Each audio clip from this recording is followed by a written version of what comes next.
Hey guys, if you like what you see today, make sure to smash that like button and consider subscribing.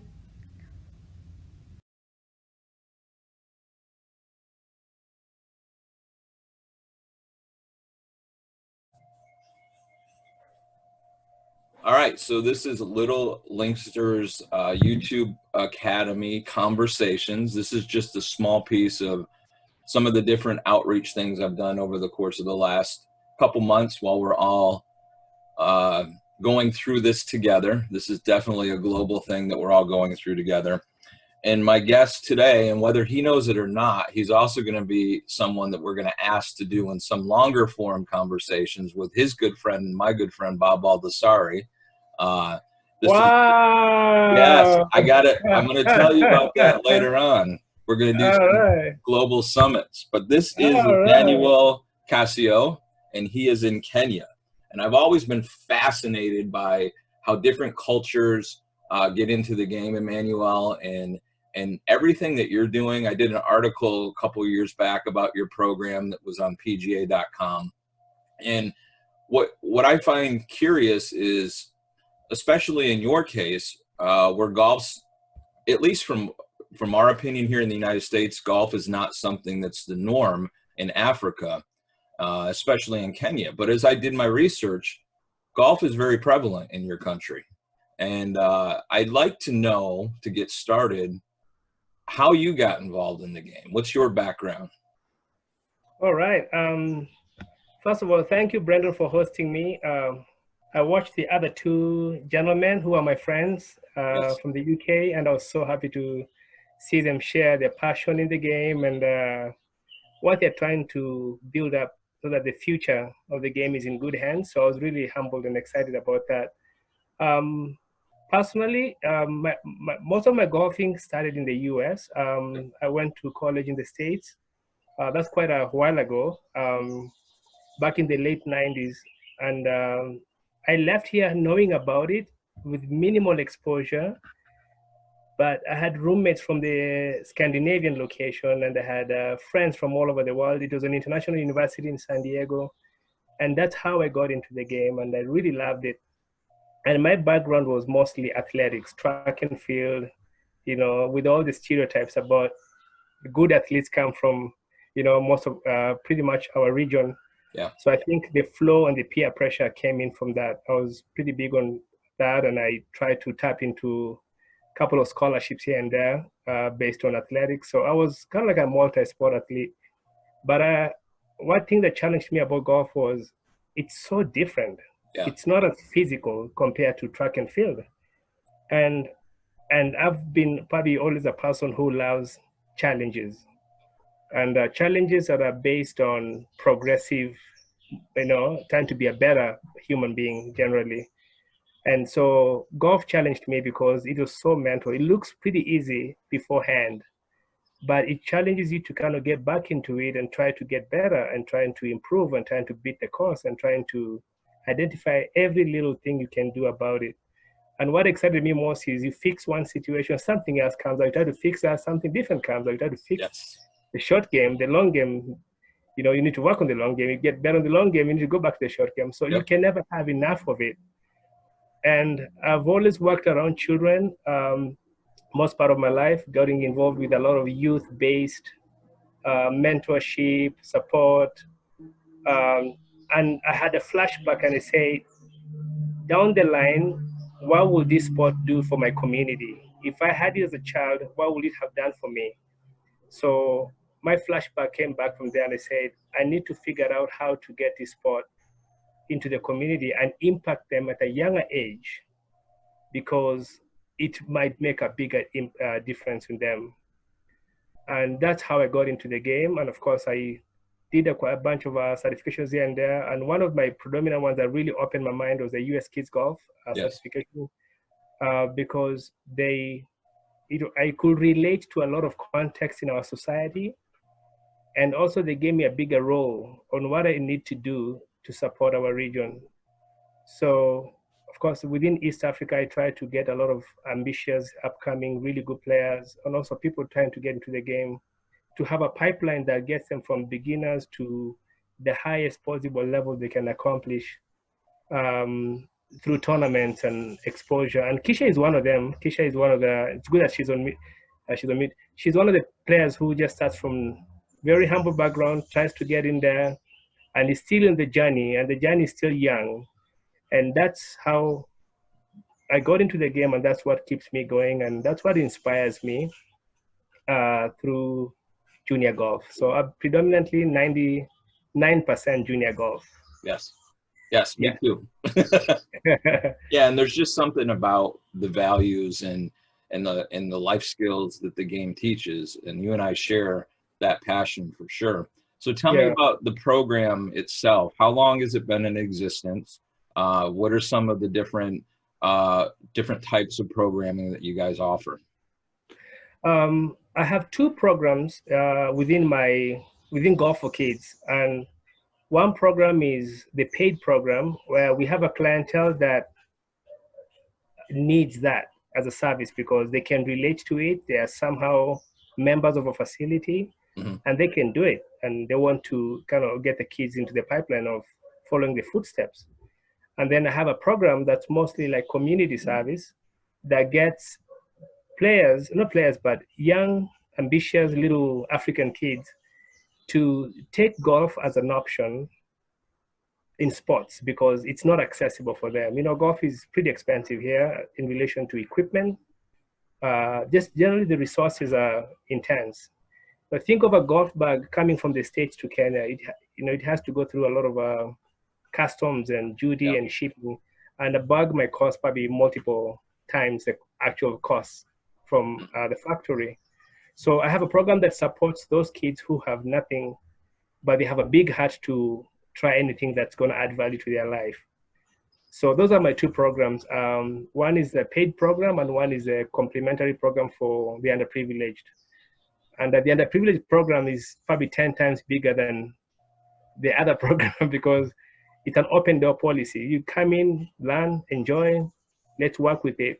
And I've taken it to the school so that the kids don't have to figure out how to pay for membership or how to travel to a golf course, how to get equipment. So we're using the school facilities, the soccer field, the grass, just anything that's open space can teach a new skill out of it. So that's how I ended up doing it. And those are my two programs.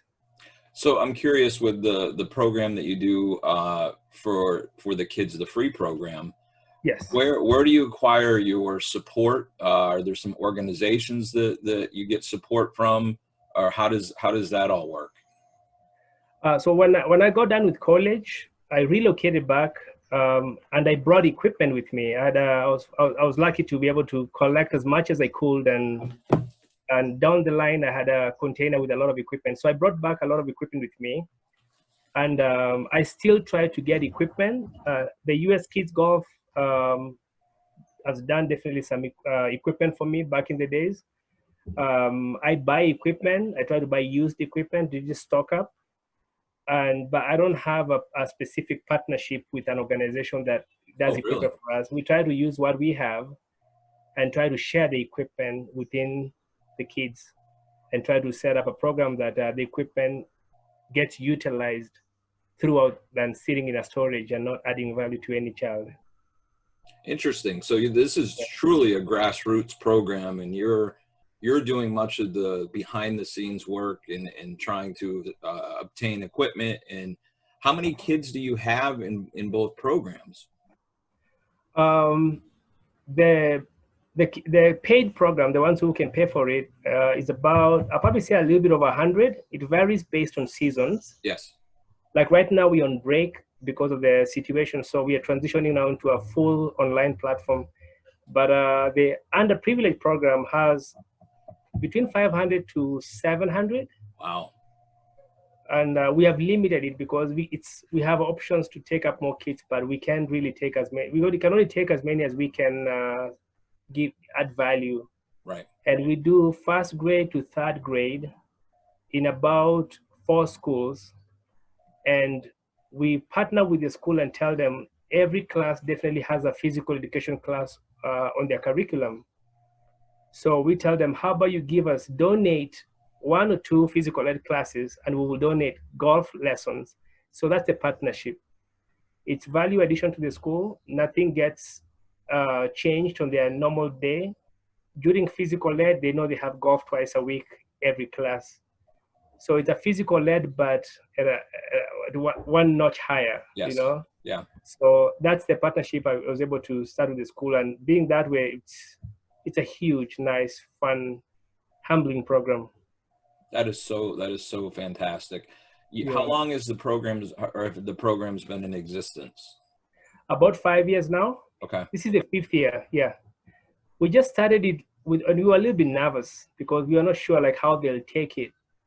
And if you are in this location, when you go to a school that's in an underprivileged neighborhood, like a public school, or kids who are from the slums, I don't know what you call them there, like the ghetto, like some, if you try to introduce a concept like that, they always feel like there's something behind it, there's a catch. Like, why would somebody give us something so prestigious? Because that's a perception they have, free of charge for life.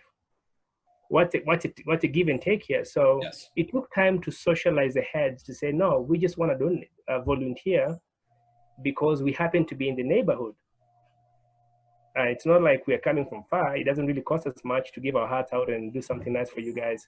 So it took, the first year was a little slow because there's a lot of resistance, people watching and what's a catch? What are they? Yeah. Well, they want to teach kids golf. Of all the sports, why golf? You know, where you guys from?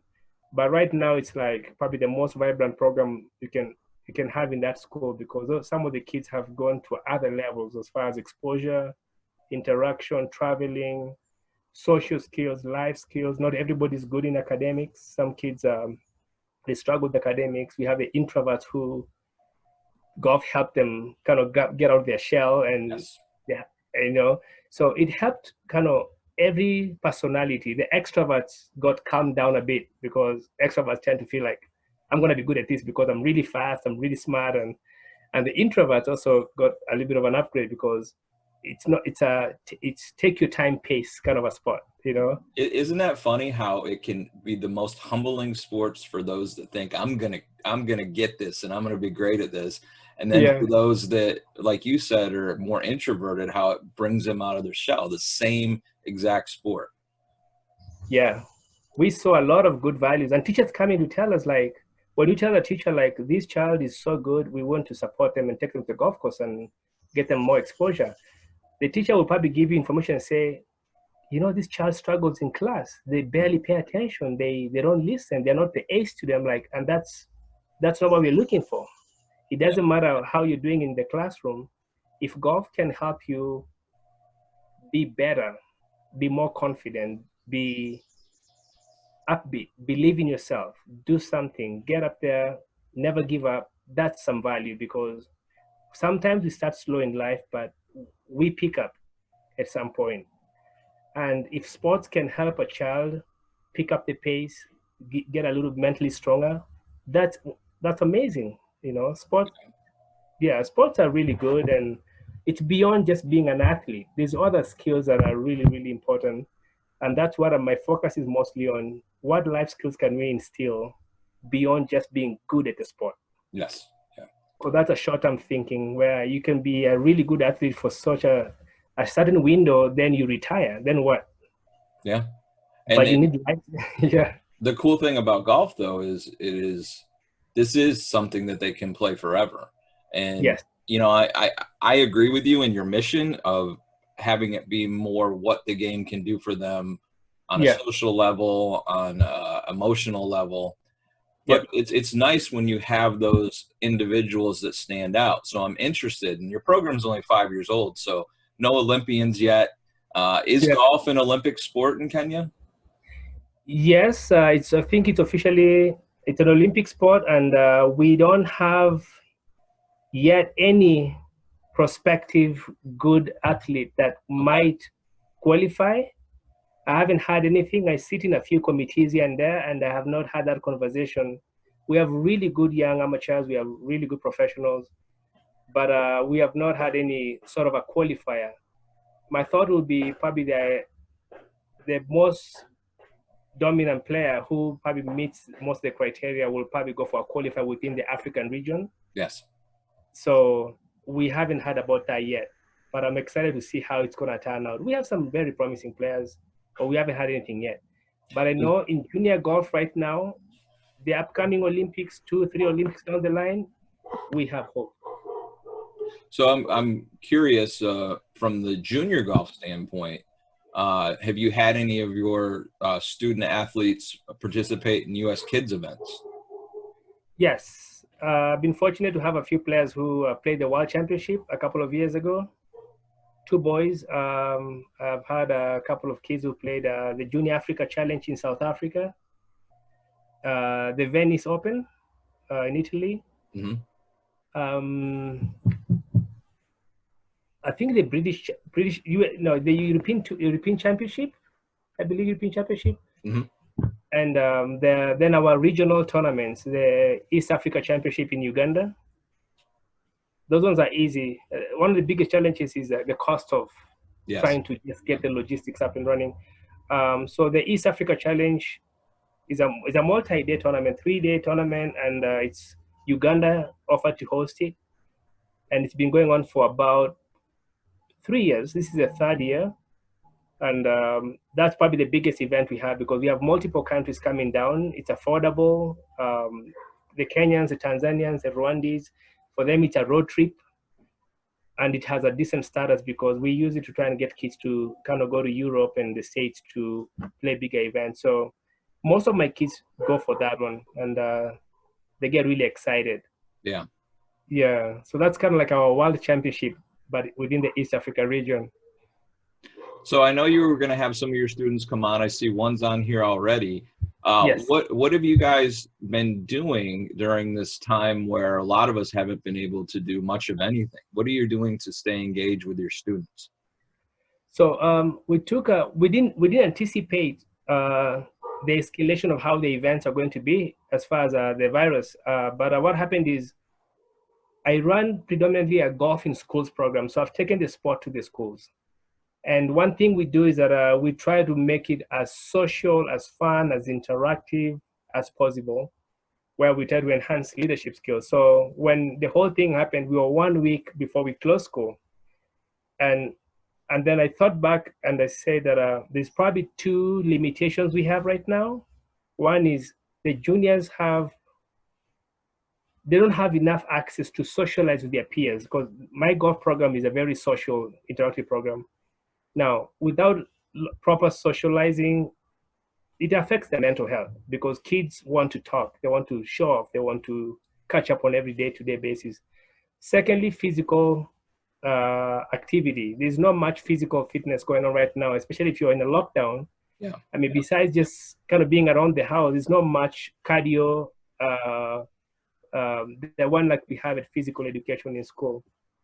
So I took those 2 ideas and said, okay, we need social and we need a little bit of physical. And I came up with a virtual program just using Zoom and a Golf Coach app. And I figured, okay, what we're going to do is that we're going to have something that can keep the kids happy. And then something that's really important is most parents are struggling right now, I think globally. You know, it could be lack of work, it could be unemployment, managing kids at home. That's not easy. Trying to be a father and be a coach, be a teacher, trying to keep up with all this. It's tough for the parents. Yeah. And so I stepped up and I came up with that and I figured if I can add value as golf is kind of therapeutic, kind of social, psychological, that's value right now. Now, most families don't have big gardens like, you know, behind me. They don't have heating nets. They don't have putting mats. They don't have equipment.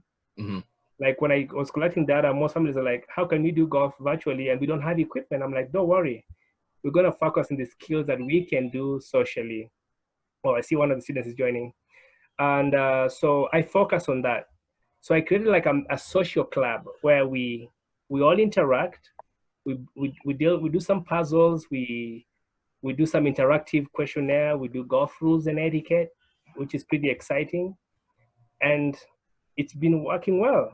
So I've had like kids from 5 different countries, all in one Zoom class, all just talking to each other and kind of making new friends, just trying to build up from where we left out in school, and it's pretty good. Hi, Patty. Okay, so Patty's joining us. I was gonna to, when she gets properly logged in, then we'll get the class started.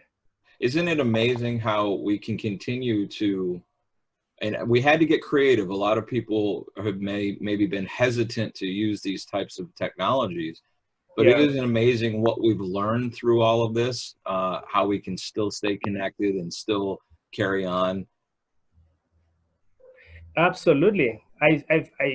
I became so much better with technology, computer technology skills that I've never had to use in schools, you know, and I mean, I had to just do a quick, I've always been fairly okay with computers, but this one takes you to another level because as a team lead, everybody's trying to interact with you, but the one who's controlling everything they're doing. Yeah. So your skills have to be a little bit advanced, and I've been blessed to be able to be adaptive fast enough, and trying also to help players, especially now some people are using Android and iPhones and tablets and laptops, and all the systems are so different, and find somebody struggling to find a specific icon that helps them to write and draw. And so it's become more like a family that's trying to wait on each other so we can all move together. Yes. Yeah. Well, I'd love to meet your two students here and have you maybe ask them some questions or go through some of the stuff that you've been doing virtually with them. Sure. Kisha, you can unmute your mic. Hi, Patty. Hi. All right, just get ready. Just try to stay in a stable place, and we're gonna get started in a bit. I want us to do some activities just to show how much fun golf can be, even when the golf courses are closed. So can you hear me clearly, girls? Yes. Awesome. Yes. All right then. So Brandon, feel free to ask them questions. So girls, how long have you both been playing golf? I think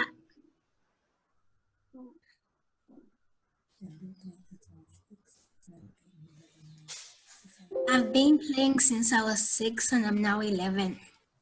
Do you love it? Yes, I do. Very good. I've been playing when I was 5 and I'm 10. So these girls have been in your program since the start, correct? Yes. So Patty, the one that says Christmas iPhone, I've known Patty right from the beginning, and I've met Kisha in Uganda. Okay. While we were going for the tournaments there, and so Kisha is Ugandan, lives in Uganda, but right now she's in a different country. She's in Botswana, and we've been interacting. We've been trying to support each other. I've been trying to mentor her and try to find any opportunity that could add value to her as an ambitious, hungry golfer. I've been trying to push on that, and Kisha it's probably one of the few girls who've traveled the most within our region to play tournaments. And she's a champion in many ways, you know, not just playing on the course, but in life skills, humble, looking out, trying to get her school to embrace golf, you know, because she's now like a school ambassador in the name of the game. So, but I've known them for a few years, and I'm glad that they were able to make it to this meeting, because I'd sent a message to a couple of my parents and say, hey, if you can do it, it'll be nice. Here's a link, log in at a certain time, and we're gonna just have some talk and we can have some activities. And it's good to see young ladies playing the game. I'm a big proponent of girls playing.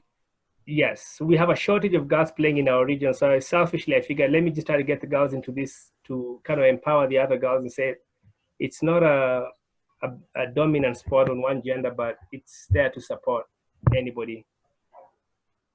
So let's see some of the activities, some of the things that you do with them virtually, since the golf courses are closed, unfortunately. Sure. Okay, guys, get ready. We're going to do some fun activity. And how was your day, Kisha? What time is it there? Because Kisha is on a different time zone from us. It's 3:28 past 3. Okay, so you're 1 hour behind Kenya. Patty, how is Mombasa? Yes. Good. Awesome, awesome.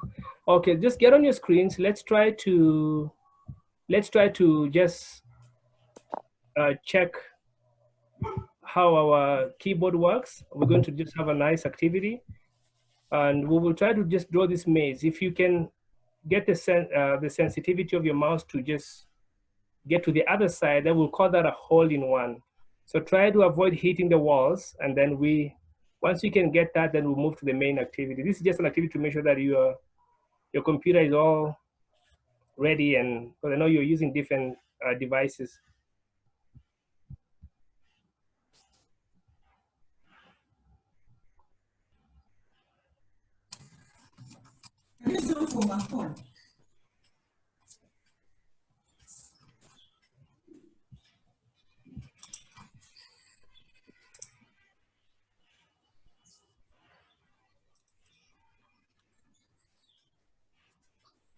Coach, where is the screen? I can't see the screen. Coach, I can't see the screen.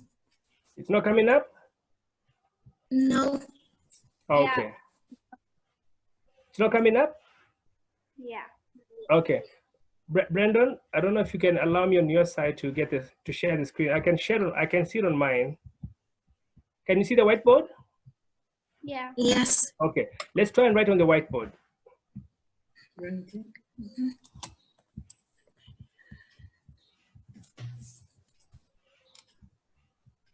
Okay, let's get our names on the whiteboard. Perfect. I see Keisha is writing there. Pari, P, good. Perfect. So your mouses are working good. Your devices are working good. Perfect. All right then. Now let's move now to the main part of the class. So I've set up something fun. I want us to do an activity called the inter-country challenge, okay? And this will be an inter-country puzzle challenge. So, you know Isabella and you know Nakami, they have not joined yet, but we're gonna have Pari. Pari, I put the Mombasa flag there. How do you like that? If you're still at the coast, and then Kisha, I got the Botswana flag. Isabella was gonna represent Uganda, and Nakami was going to represent Kenya. So today's class, we just wanna make sure that our objectives are focused around teamwork, working together as friends, building up a new friendship, trying to solve a few things together as a team, improve on our technology skills, because if you're working remotely, we have to be good in computers. We have no choice. And of course, concentration and attention, which helps you move really well and identify the little things that could make us better and learn something new. So those are our objectives. So I'll get off this page and I'm going to go straight to what we're planning to do. I want us to move with speed, maybe just for about 3 minutes, because this is just a demo. And let's try to find the word as fast as we can. Maybe the first 2 words or so, and we are done. So this is a challenge between Pari and Kisha, Team Mombasa and Team Botswana. Okay, let's go. So this challenge is only 2 minutes. I can't see the words. I can't see the word. It's up there, it's on the screen. Should I do it again? What we're seeing on the screen, Emanuel, is we're just seeing your clicking on the word search, but that's not coming up on the screen. Okay, let's try and do it again. Is it coming up now? No. Okay, let me close the other windows.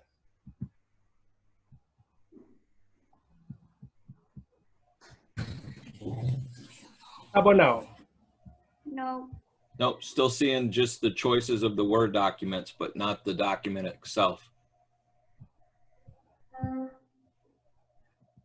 Okay, I'll do it one more time. If it doesn't come up, I'll take a different challenge. Ready? Can't see. Okay, that should come up now. There you Yeah. go. Yes. Okay. Okay, I had 2 pages open, so one was just overlapping the other one. Okay, guys, 1.5 minutes just to demo, and then we'll go through that topic briefly and move on to something different. So this is a challenge between Patty and Keisha. And try to make sure that you also underline it when you pick up the word.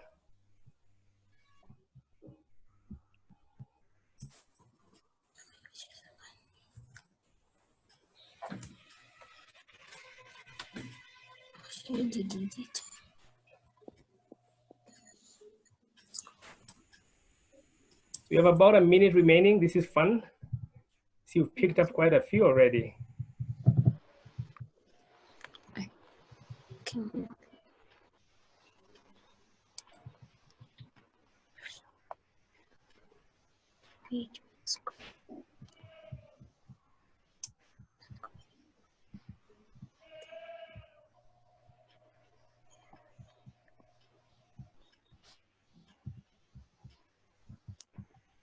We have 30 seconds remaining. You guys are fast. Look at that. Looks like a tie to me right now.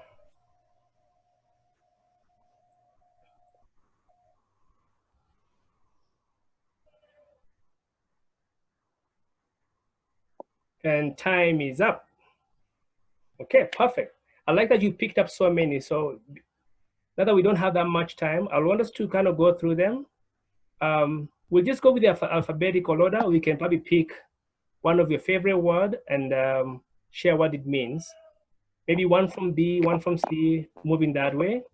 That way we can manage time. Others, I mean, looking forward to next week where we can get to do different levels of puzzles and word search and different things. Okay, let's go. Buddy? A birdie is when you score one under par. One under par. Awesome. Good. So Keisha, go for the next one. One sentence and try to move. Just try to move for yours. Then Patty is going to deal with blue. Caddy. A caddy is a person who helps you carry your bag and sometimes helps you with direction. All right, good. Patty. Yes. Hazard. Hazard is a source of danger, maybe a pond or a sand. I like how you use the word danger. That's kind of scary in the golf course. It's a source of danger at the golf course, huh? Like a pond or something like that. I mean, a hazard is there to challenge you as a player. It's there to make you feel like I worked so hard, I earned something out of it. There was obstacles, but I managed through. If golf was just flat and easy, it'll be fun, but it'll be too easy. But hazards are like life. In life, there's ups and downs. We plan to do certain things in a certain way, but some challenges come. We don't give up. We try to overcome them. So the game of golf helps through teaching us, with hazards. Yeah. Okay. There were other ones. Anything that's a little bit challenging, like what's fairway? Fairway makes up the biggest part of the golf course. That's a good way of saying it. Makes up the biggest part of a golf course. Long, nice, smooth, could be circular, could be beautiful, well manicured. That's everybody's dream, to stay there as much as they can, right from between the tee box and the green. That's exciting. Good. You guys are really fast with this. Okay, let's try and look at some objectives. And let me just close this. So today's class, my focus was on a couple of things. And of course, the time is limited, but I wanted you guys to be there to just interact and try to move with speed. And this was what I was focused on. I was trying to see if we can squeeze in 7 minutes to check in, make sure everybody attended the class, did the maze. The maze, of course, wasn't working so well on your devices. The parts of a club and talking about them in detail. A typical full class will just talk about the parts of a club. It's good to know why these parts are important for us to identify them and how they matter on how the ball behaves. So that when the ball goes in a certain direction, you can address it based on which part of a club.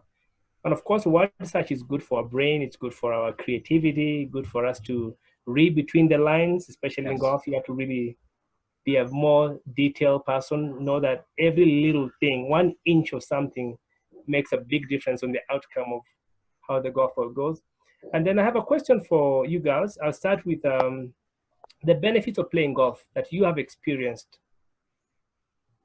One benefit of golf, Keisha, that you feel like it's something that helps you.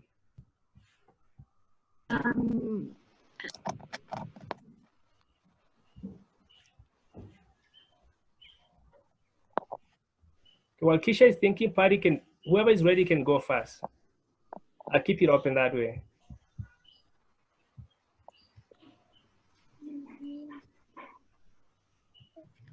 Yeah. When you play golf, I mostly get to meet new friends, and when we're in a group, it's more fun to play golf than friends. Absolutely, you made a lot of friends. Now you've just met a friend from another country. You probably would have not met until so many months later. You've met Brandon. Brandon is our host today in the meeting. He's based in Florida, in the US. So maybe someday you'll be like, oh yeah, we met like so many months ago. Yes. That's a really good thing. Keisha, anything different? Besides, I mean, definitely making new friends. Golf keeps you fit and healthy, and Absolutely. also you get to travel the world. You get fit and healthy and get to travel the world. That's really, really important. And that's definitely one reason why I like to get a lot of juniors playing golf, because of fitness. It's a very fit sport. Gets you to travel, which is a really good opportunity, and gets you to interact with as many people as possible, which is something that's really exciting. Just two things I'd like to share with my students, because this was my theme for today, is try to stay fit. I had brought in some things. Let me just, you see behind me, I have some activities. Swing anything you have. Not everybody has equipment. If you can swing a cone, swing it. If you can swing a stick, swing it. If you can swing just your fingers, do it. As long as you're just keeping your body in motion and you're exercising, that's really exciting. I have something also really cool.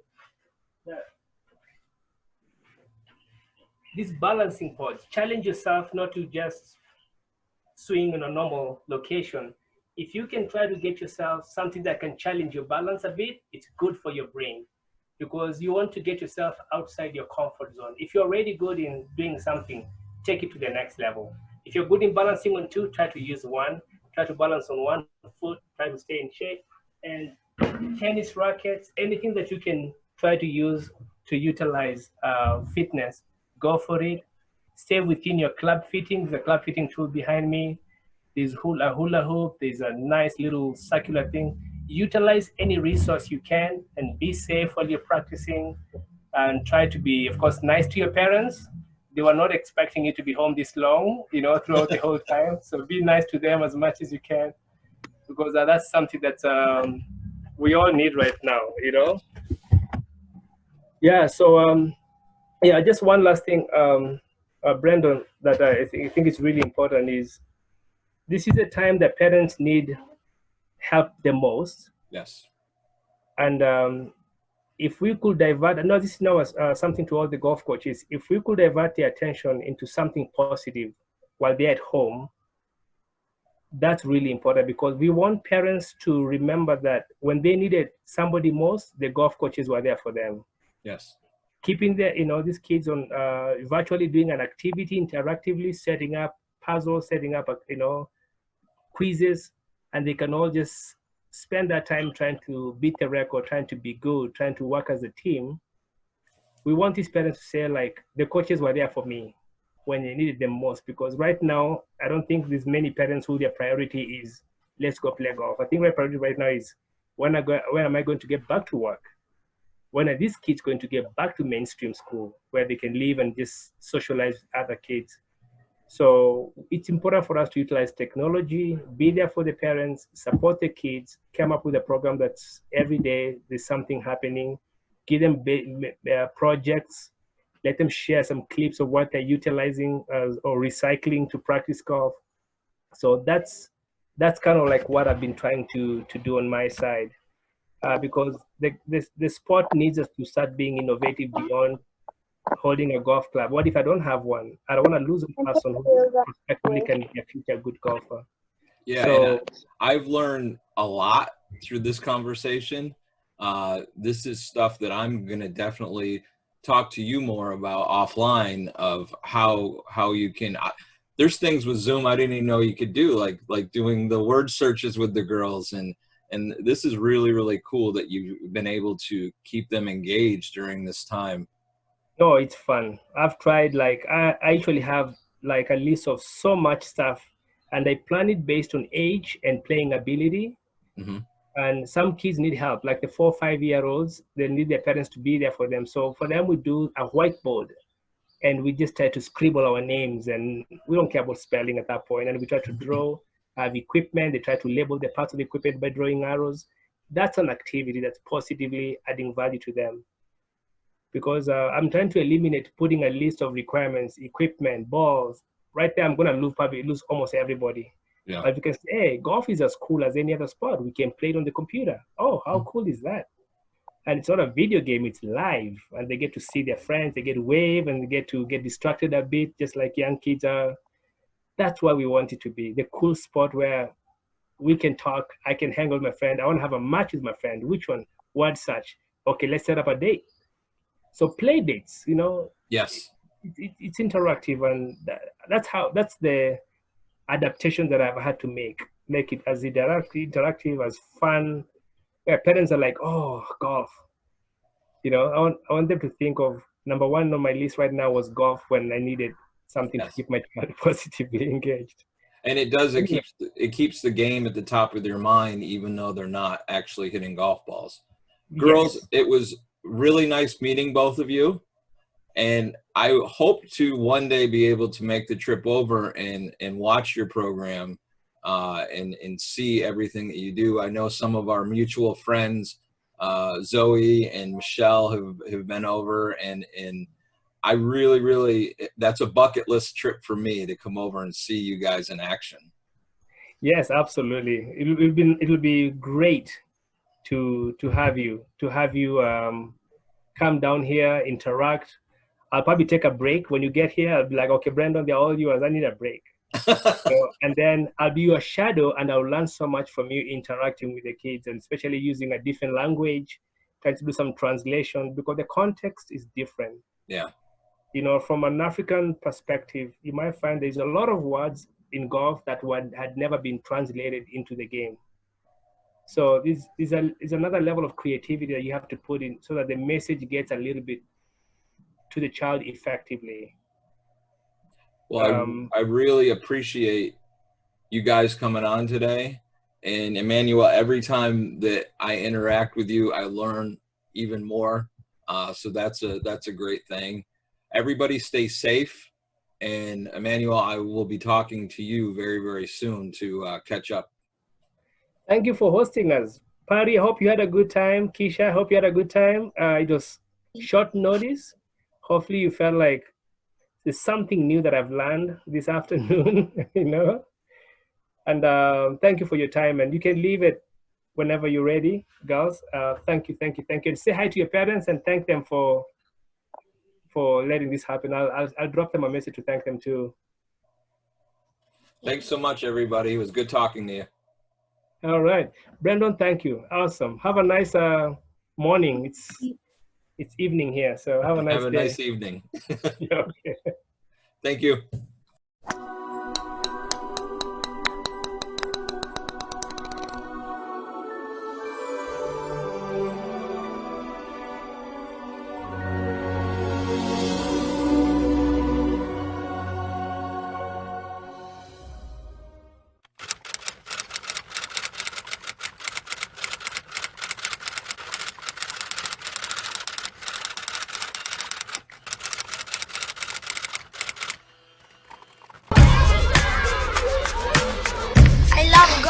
Because it's fun.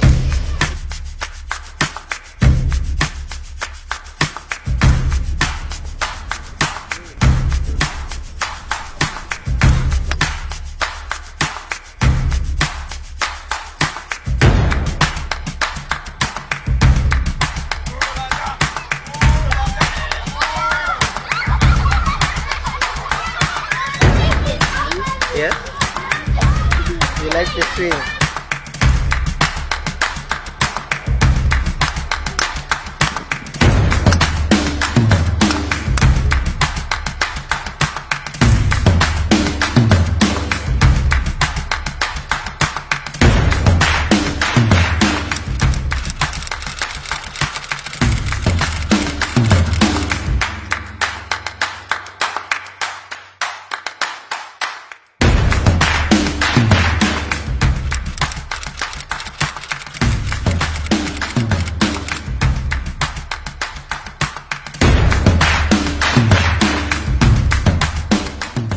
The future of the game is in golf.